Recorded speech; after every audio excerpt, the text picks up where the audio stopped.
Welcome to Biz Dev Live. My name is Cameron Toth, and I am so excited to be bringing you today's show with Brandon Gidicsin. We are going to get into fundraising for blood cancer. We're going to be talking about Junkluggers and his amazing prowess on LinkedIn and networking, sales, fulfillment, giving, all of that and more right after when we come back from the Biz Dev Live theme. Make sure you hit that subscribe button. Make sure you hit that like button. We want to make the YouTube algorithm very happy. Smash those buttons for me. We'll be right back with Brandon. Biz Dev Live, weekdays at 11 Eastern Time. Biz Dev Live, weekdays at 11 Eastern Time. Biz D with C, brought to you by Cameron T. Biz D with C, brought to you by Cameron T. This is business development, not even selling it. This is intelligent. If you watch it, I promise you benefit. Leadership and motivation, empathy and inspiration. Leadership and motivation, empathy and inspiration. Biz Dev Live, weekdays at 11 Eastern Time. Biz Dev Live, weekdays at 11 Eastern Time. Biz D with C, brought to you by Cameron T. Biz D with C, brought to you by Cameron T.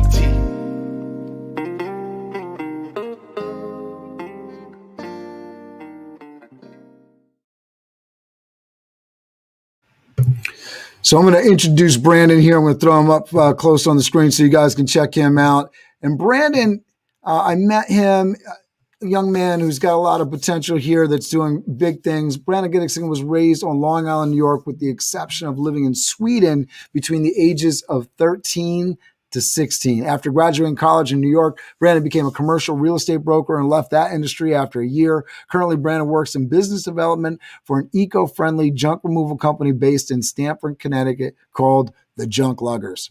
Brandon Gidicsin is raising money for the Leukemia and Lymphoma Society, LLS, at this time. Brandon is using LinkedIn, among other fundraising techniques, to raise money. He'll be talking about that today. Brandon has leveraged LinkedIn for fundraising, networking, and business development. Brandon has also done a bit of acting. He loves ping pong. Brandon enjoys being a resource for everyone he meets. Brandon's goal is to leave a person smiling and positive after having a conversation with him. So we're really excited to have the conversation with Brandon Gidicsin today. Brandon, welcome to the show. Thank you for that very eloquent introduction. I feel like I have a very high standard to reach on this show because of how much you've, boosted me up, basically. No, absolutely. So tell us about what you're currently doing. I know you're raising money for blood cancer. You got a very personal story. We'll get into that backstory in a minute, but just tell us what you're doing right now, both with the fundraising and with your business. Sure, absolutely. So I am the business development specialist at an eco-friendly junk and furniture removal company called the Junkluggers, based here in Stamford. So I'm very passionate about that. Obviously, as a young person, we care tremendously about the environment. So with that being said, thought this was a great fit for me.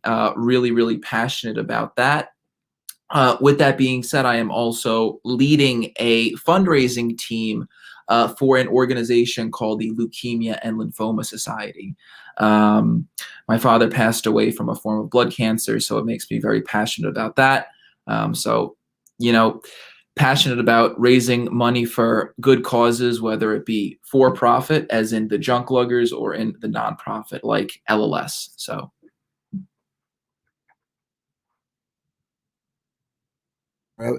On my 2020 theme song on mute there. Tell us why you're passionate about this. Obviously, your father passed away, and I'm assuming the cancer has something to do with that. I'm looking to hear more about your story in general. I know one of the interesting things when I talk to you is talking to you about your time in Sweden, right, and different things going on in your life. So talk to us about kind of a little bit about your life journey and why you are passionate about raising money for this nonprofit LLS. Absolutely. So I can give a quick helicopter view. So my mom and her whole side of the family is from Sweden, and my dad and his whole side of the family is from Long Island, New York. So with that being said, my mom moved to New York in the early 90s. She met my dad. They had me and my two younger siblings, Austin and Luke. And we continued to live on Long Island until my dad passed away from a form of blood cancer in 2006 called Hodgkin's lymphoma. And me, my mom, and my two brothers continued to live on Long Island after his passing until 2009. And then from 2009 until 2012, we all lived in Sweden. And then in 2012, I moved back to Long Island, New York to live with my uncle, which is my dad's brother. So, I got to enjoy Sweden. They are a very eco-friendly place to live, which is why I'm so passionate about, helping the environment, i.e. why I'm working with the Junkluggers. And my father's passing is really the reason why I'm raising money for LLS. So it ties it together a little bit there. And tell us a little bit about what the nonprofit does and why you're passionate about helping this particular nonprofit and how it's actually, giving back and helping. How did you get involved with them? How did you become aware of them? Sure, absolutely. So a gentleman that I know back on Long Island, his name is Adam Holzer. He's a really big networker. A bunch of the people probably in the tri-state have probably heard of his name. But with that being said, he had introduced me to this organization called LLS. And they do a tremendous amount of research around various forms of blood cancer. So they give a lot of people the opportunity to lead fundraising teams and be a team member on various fundraising teams as well. So it was really the perfect opportunity for me to get involved, being that this nonprofit organization does research around many forms of blood cancer, one of them being Hodgkin's lymphoma, which is the one that my father unfortunately passed away from. And it really teaches you a lot of leadership, right? Running a fundraising team, planning fundraising events, keeping people accountable. So it's a lot of skills that I do within fundraising that are certainly transferable into a sales role or if you're a business owner. So it helps in many ways, truly. That's amazing. And what's the actual work that the nonprofit is actually doing with patients? Is it just research? How is the nonprofit affecting folks' lives? Sure, absolutely. So that's a fantastic question, Cameron. So it's a lot of research around blood cancer, which is the main aspect, and it's also implementing those research studies and findings into various treatment options to hopefully come up with a cure for these various types of blood cancers. Amazing. All right. So with all that said, I want to jump into kind of the takeaways that we have for folks today. This show is always about educating people, and I appreciate really giving people the information. And while you're on here, how can they get in touch with you? Just while we're on the subject of the nonprofit, how can they get in touch with you, and how can they donate to this effort here? Sure, absolutely. So I will send you a fundraising link that I have personally, which you could include in the show notes, which is huge. I could also drop a comment on that once you launch the show. And then the best way would just be to add me on Facebook and LinkedIn, which is my name. All right. So we're live right now. So if you have a website that people can go to, we can give that out, and then we can jump into it. If you have a post, you can put it in that private chat there, and I'll put it up on the screen. The big thing, and this is something that, I know you're a relatively young guy, so, forgive me for playing the teacher at all. But one of the things that, like when I'm networking with people, and I know that you're doing an amazing job with connecting people on LinkedIn, you're networking, that's how we met. But one of the things that sort of is the pet peeve for me in terms of like somebody asking me to set up an appointment or asking me to fundraise. The other day, it's sort of a silly, funny thing, but I was asking people to subscribe to the YouTube channel, sending some messages through LinkedIn. And the guy says, I will subscribe to your YouTube channel if you subscribe to mine, as well as my Facebook channel. Now, the thing about that wasn't the funny thing to me. I'd sent him a link asking him to subscribe. He was saying, I'm not going to subscribe, or, I'll subscribe if you do whatever, which is, pay to play, whatever, transactional, not the way that I like to sort of do things. I would have been more than happy to subscribe to his YouTube page. I understand how difficult it is, having done it myself. But the fact that he was saying if, and then I was like, where's the links, dude? You want me to do something and you want me to go fish and find it. So making it easy for people. And I think that's a big deal with fundraising. I've been involved with a nonprofit for a long time now, 25 years doing college and career preparatory work. And so that's one of those key pieces, is making it easy. All right, you want me to fundraise? You want me to contribute? Give me that link. Make sure that it's easy to find. So can we send people to the LLS website? Is that appropriate? Yeah, so I will shoot you a message right now, Cameron, with the fundraising link. Beautiful. Yeah, we'll make it easy for people. And while Brandon's doing that, one of the things that I think is going to be really interesting that we're going to be talking about today is the idea that being a part of an association, being a part of a program, what Brandon was just talking about in terms of those leadership qualities, those aspects that come out of it. Whether you're working in a nonprofit or association, industry association, taking on those leadership roles can really add both to your business acumen and to your personal brand, right? So as you meet people and you are able to do that. So did you send that to me through? Yeah, I see it. All right. Yes. So we'll put this up on here and we'll get it on to the show. I'll throw it into the comment section as well as, and so this is where they can contribute to the... Yeah. And they can also learn more about the organization as well. So, all right, beautiful. All right, so let me get this with the HTTP and all that in there. So I just posted that, and so we'll post that onto the screen. Fantastic. And let me see if I can...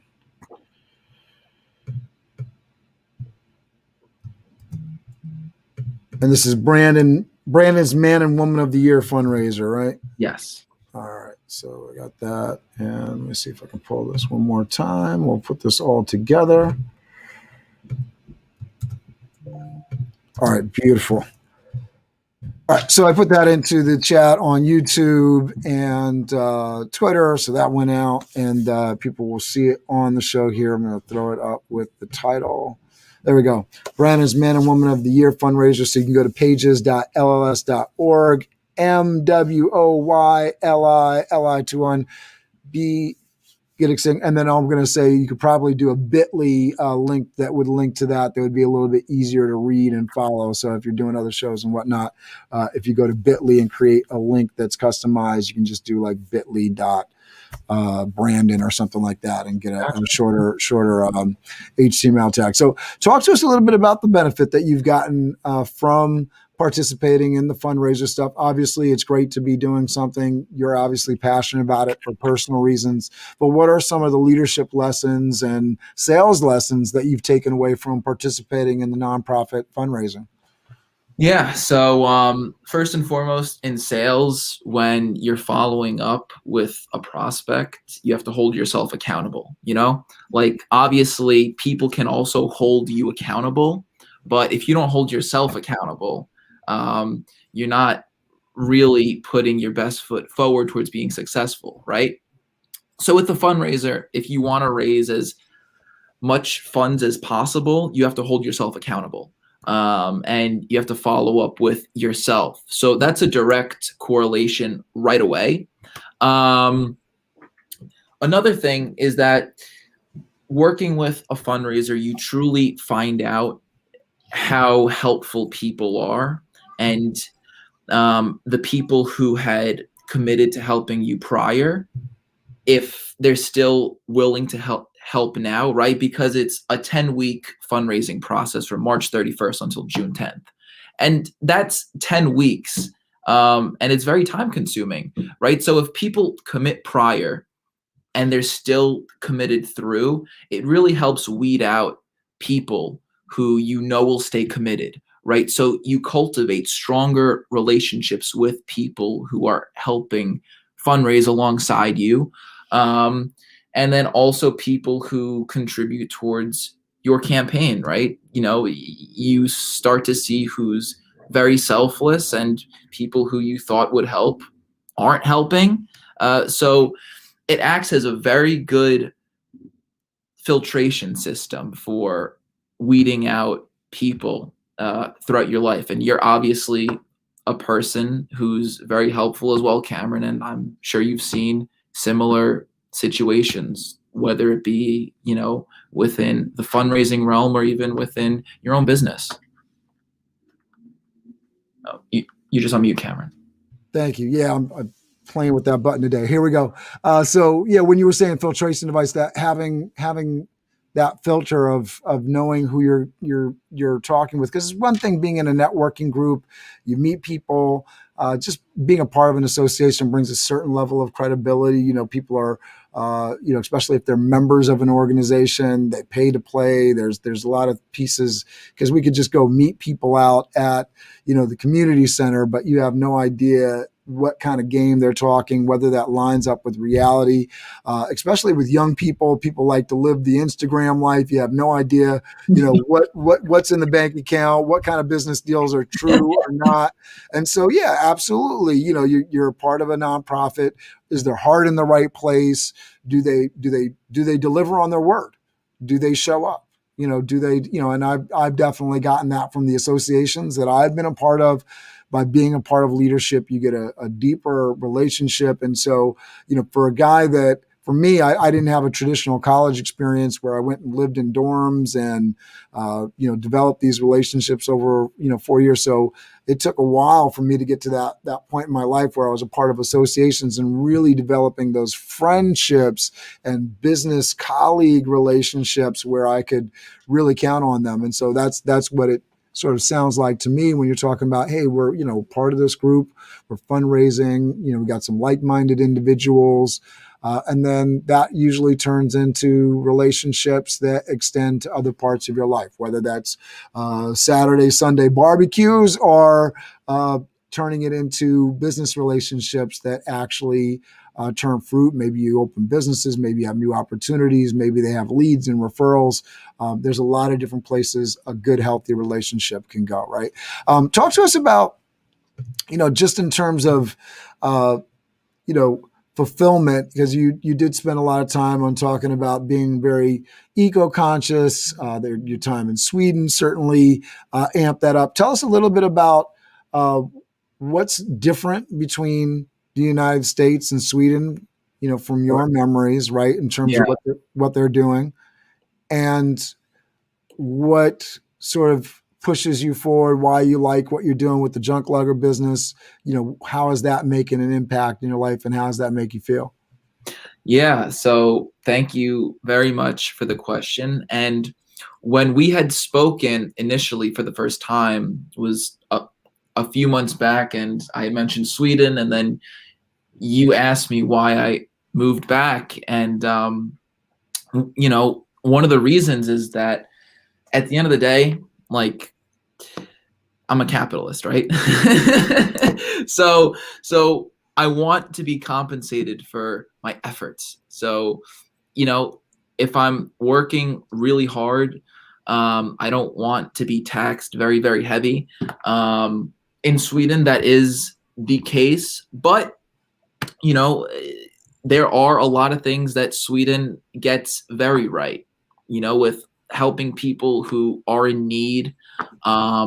They also have 6-hour workdays, which is a bit too short for me, especially in sales. There's no such thing as an 8-hour workday, right? It doesn't exist. But so with that aspect, I really like to work hard. So this is a great place for me to live, right?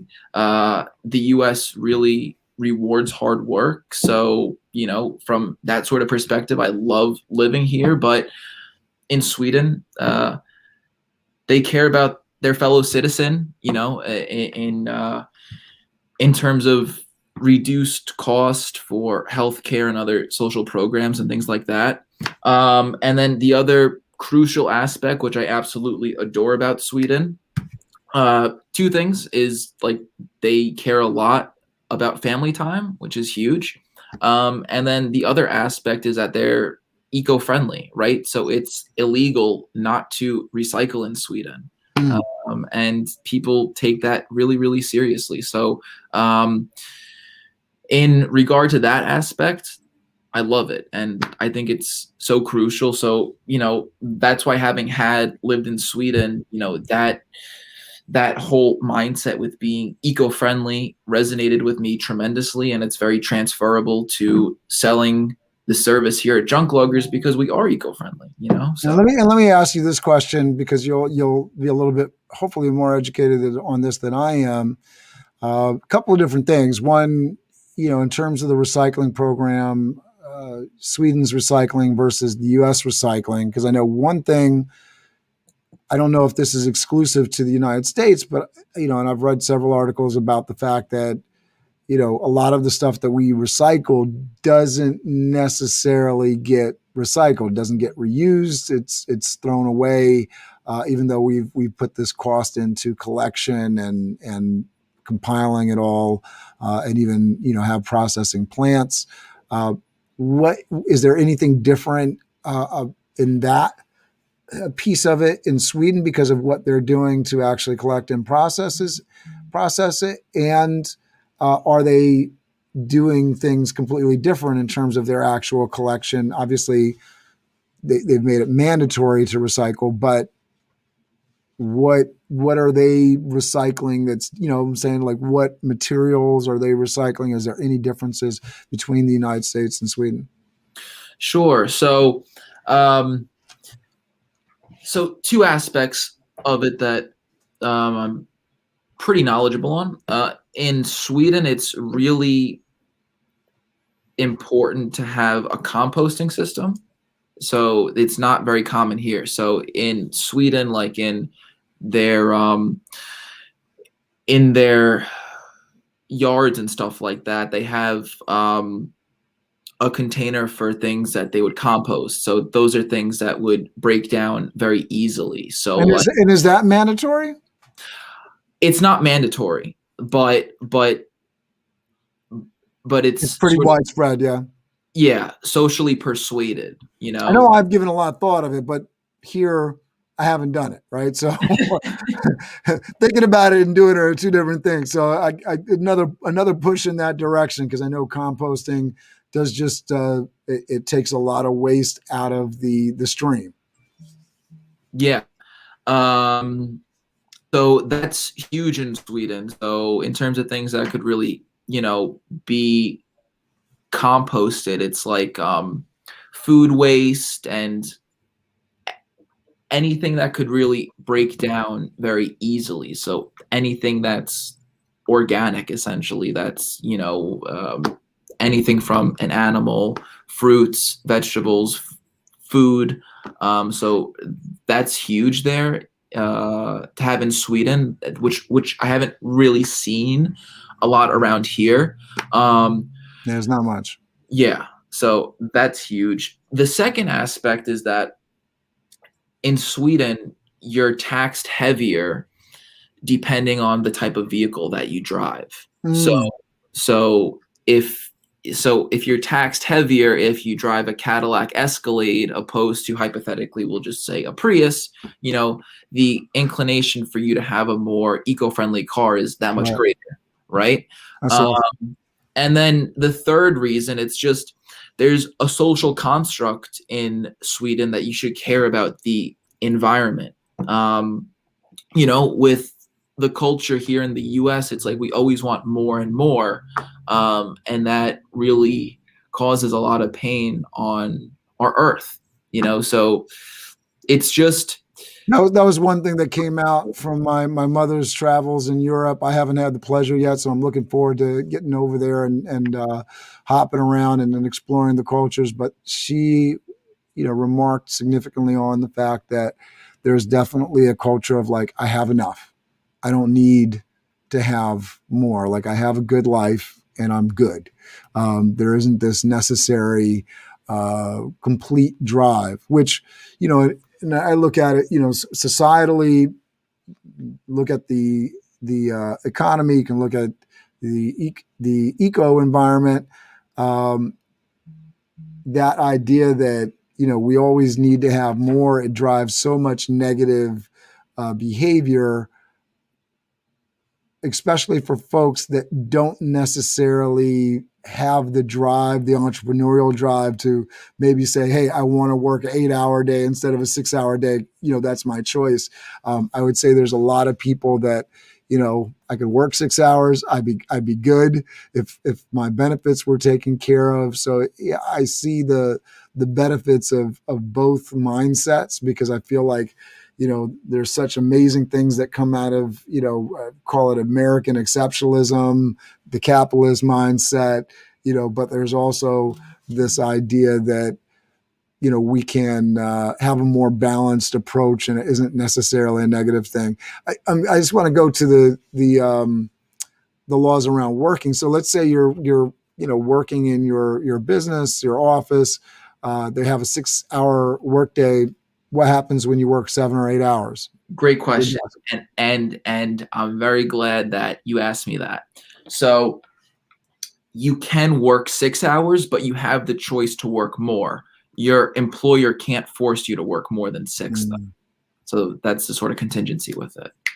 And so why was that? I mean, obviously I understood the tax things, but was that a negative to you in terms of the employer not being able to demand more of the time?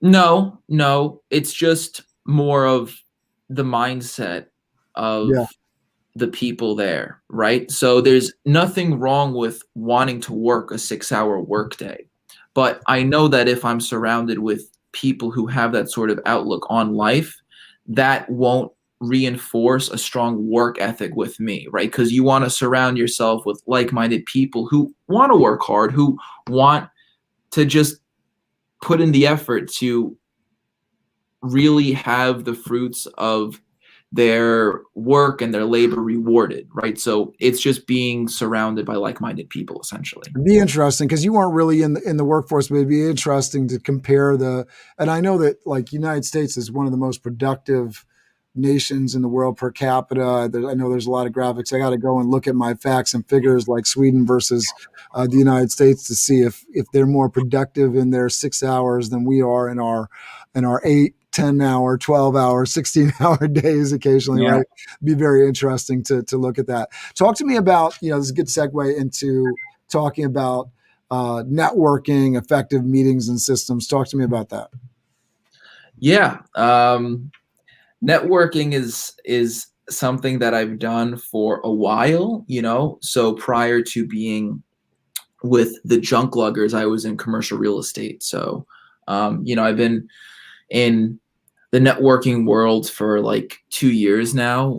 Once when I was living on Long Island, and now up here in Stamford and going into Westchester as well. But I've been networking for 2 years. I've been effectively networking for probably 6 months. And there's a huge difference with that, right? Okay. Talk to us about that. Yeah.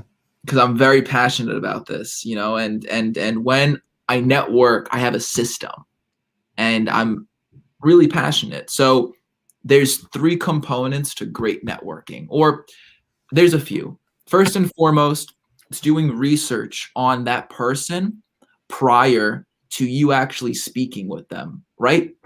Because if you do research on that particular person who you're about to have a conversation with, you'll have some speaking points, which, you could further develop that relationship with them, because you can pick out certain things that they've done, which you might find of interest, and you speak about that. And just doing research with the person that you're about to speak with, it'll lead to certain conversation topics, and you'll have a different conversation. It might lead to all sorts of, interesting introductions, which could certainly help you. So that's the first aspect of it, right? And then the second aspect is to have a little bit of knowledge on a variety of topics, right? So I can relate to people about investing, about cars. Like, for example, Cameron, I know that you posted that thing about Dogecoin, right? We can have a whole 3-hour conversation about that for another show, right? But I can. Are you still in as of today? Are you still in it? I don't own any Doge, but I do own Litecoin. Yeah. So yeah, but I got out this morning. I was like, all right, I don't know. This was the day that people are pumping out, and I just luck of the draw got into it maybe 2 weeks ago, I want to say, and slowly got about $450 worth of Dogecoin, which was at about 6 cents a coin, and exited that at roughly. I was taking it easy. I was like, all right, let me keep some in, keep some and play with it. But I turned it into about $3,000 in a couple of weeks, which nice. Isn't too bad at all. Yeah, Not bad at all. Good for you. That's awesome. But there was articles about people that had invested $1,000 on January 1st that could buy several cars with it now, and I was like, well, I missed that train, but I think the really good thing, and I've talked about it on this show before, and I think this speaks really volumes into the networking game, the relationship building game, because I think it all sort of plays into the same thing. Whether you're developing media for YouTube, you're saving money, creating investments, right? You got to have capital, right? You have to have something to invest with. So that's that saving money piece of it. But as you're meeting people, you can sort of go at it in a way where you're just kind of collecting names and it really isn't meaningful, or you can actually invest, right? So, just having the names, the contact list, that's savings, right? You're building up a Rolodex of people that potentially you could call. You can't call somebody if you don't have their phone number, right? So that's one thing, right? But when you actually choose to actually invest the time in meeting them, getting to know them, right? That is a big deal, and that allows a relationship to form, and that relationship can turn into something really, really, really incredible down the line. So I think it bears a lot of fruit in talking about this networking, the systems and processes. So you were talking about little bits of information before we got sidetracked into Dogecoin, but that was a fun conversation. Absolutely. So first and foremost, you definitely need to do your research. Second of all is to know a little bit about a lot, so I know a little bit about investing, about cars, about real estate, about traveling, about coffee, about culture. So when a person brings up a certain topic, usually I could speak pretty lengthy on that topic as well. And people enjoy speaking with a person who they have a mutual interest with, right? That's huge. So research, knowing a little bit about a lot. Number 3 is to ask them who their ideal client would be and who their ideal referral partner would be, right? So if I'm speaking with an architect, their ideal referral partner might be a construction company or a commercial real estate broker. And then it's to write down who they would be looking to meet. And then number 4 is to make those introductions, right? That's key with networking. If you want to meet more people, it's the law of reciprocity, right? You have to make those introductions if you want to receive those introductions. And that's just how it is.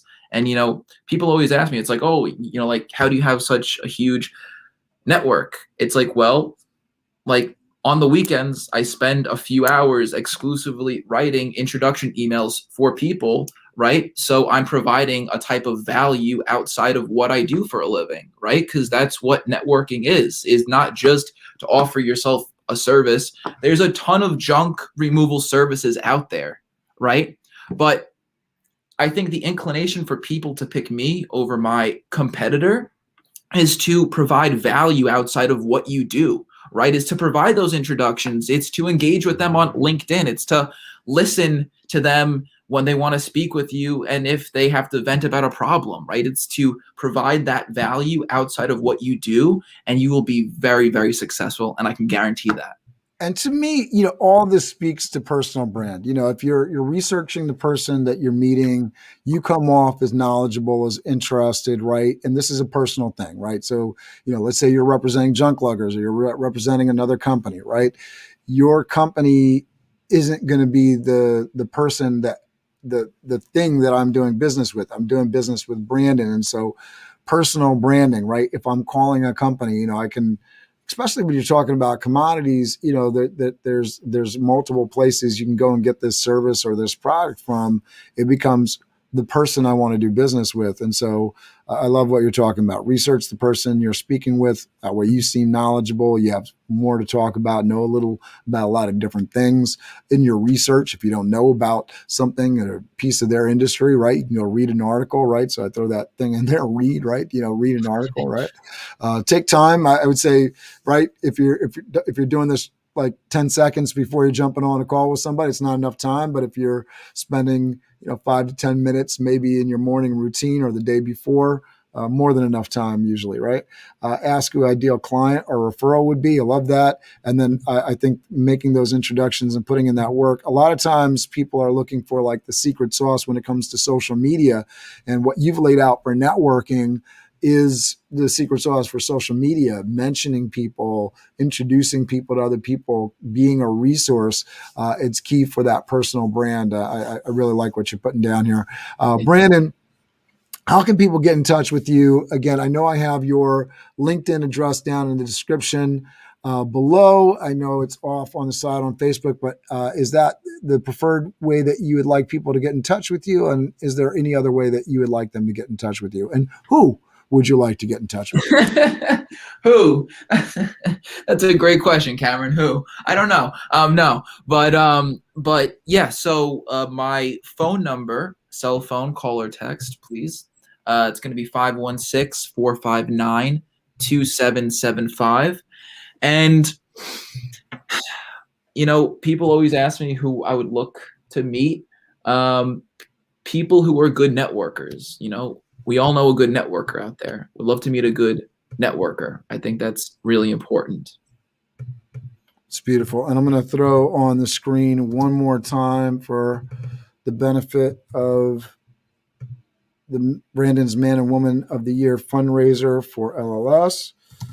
Let's see if we can get this up on the screen, make the technology work for you here. So just say that out for folks one more time.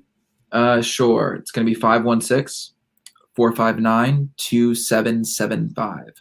So reach out to Brandon, especially if you're passionate or want to get passionate about raising money for cancer, for blood cancer in particular, LLS, Brandon's Man and Woman of the Year fundraiser. You can go to https://pages.lls.org, MWOY/LI/Li21/BGIDICSIN. Go there, take the time, support Brandon. Appreciate the work that you're doing. Big part of my life and the reason I'm doing this show is providing opportunity and education. And so there's a lot of deep challenges in the world, and anybody that's working towards solving some of those deep challenges is a hero in my book. So thanks for being a hero, Brandon. Thanks for doing the work that you do. Thanks for being on the show with me. Look forward to seeing you on LinkedIn and in all the networking spaces. Thank you so much for being on the show. I'm going to let you have the last word and say goodbye to everybody. I'll throw the link on the screen one more time. Say goodbye to everybody, Brandon. Thank you for listening. Thank you, Cameron, for giving me a platform to speak. And just a quote that I always like to leave people with. Your service to others is the rent you pay for your room on earth. So Cameron is certainly a good person in my book as well, because he hosts these networking events and he gives people the opportunity to speak at length. So you're a great person, Cameron, and I truly appreciate the opportunity. All right. Check is in the mail, Brandon. See you soon. Thank you very much. Biz Dev Live. Weekdays at 11 Eastern Time. Biz Dev Live. Weekdays at 11 Eastern Time. Biz D with C. Brought to you by Cameron T. Biz D with C.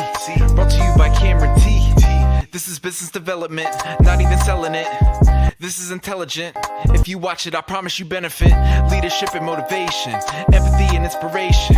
Leadership and motivation, empathy and inspiration.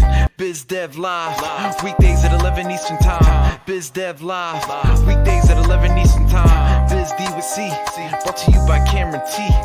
Biz D with C, brought to you by Cameron